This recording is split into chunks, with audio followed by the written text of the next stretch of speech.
आरिफ नकवी से मुतालिक जरदारी ने हामिद मीर को क्या बताया? पीटीआई फंडिंग, आरिफ अलवी ने क्या कहा था? तफसीलात जानते हैं इस वीडियो में। बरतानिया में खैरात के लिए जमा की जाने वाली रकम पीटीआई को मुंतकिल किए जाने के इंकशाफ पर सीनियर तज्जियाकार हामिद मीर ने कहा कि मैंने फाइनेंशियल टाइम्स की स्टोरी देखी है। मैं इस बात से इत्तफाक नहीं करता कि बहुत ज़बरदस्त तफसीलात हैं या ये पहली दफ़ा सामने आई हैं। ये ज़्यादातर वही बातें हैं जो अकबर एस बाबर की तरफ से बताई गई हैं और इसमें वो तफसीलात ही हैं जो इलेक्शन कमीशन के पास मौजूद हैं। सीनियर तज्जियाकार मजहर अब्बास ने कहा कि हम नहीं जानते कि फैसला क्या आएगा। मैंने नहीं सुना इलेक्शन कमीशन की तारीख में कभी किसी केस ने इतना वक्त लिया हो। मजहर अब्बास ने कहा कि तमाम पार्टियों की फंडिंग के हवाले से बात होनी चाहिए, लेकिन ये केस थोड़ा मुख्तलिफ नजर आ रहा है।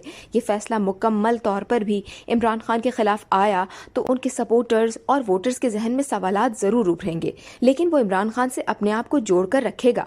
इसमें अहम बात यह है कि 2013 में इलेक्शन फंडिंग कैसे आई।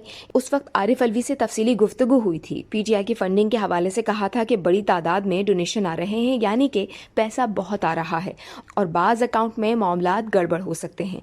अकबर एस बाबर पीटीआई के फाउंडिंग मेंबर्स में से हैं और उनका ताल्लुक फाइनेंस से था। वो पार्टी के फाइनेंस के मामलात एक ज़माने में देखते रहे हैं। सीनियर तज्जियाकार हामिद मीर ने कहा कि मैंने इस स्टोरी की जो तफसीलात देखी हैं उसमें कुछ तफसीलात ऐसी हैं जो एक किताब में शाया हो चुकी हैं। इंग्लैंड में शाया होने वाली किताब का नाम दी की मैन है। इस स्टोरी में जो तफसीलात हैं आरिफ अलवी के बारे में, ये अमरीकी हुकाम तक भी पहुंच चुकी हैं।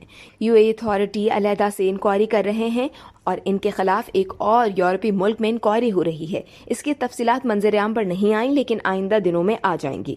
जून 2019 में मैंने उस वक्त आसिफ अली जरदारी का इंटरव्यू किया था। जैसे ही वो इंटरव्यू नशर होना था तो बहुत दबाव आ गया था, जिसके बाइस वो इंटरव्यू नशर नहीं हो सका था। उसमें आसिफ अली जरदारी ने आरिफ नकवी से मुतालिक यही बातें की थी। इस वीडियो से सिर्फ इतना ही। मजीद जानने के लिए सब्सक्राइब कीजिए डेली जंग यूट्यूब चैनल और लाइक कीजिए डेली जंग फेसबुक पेज।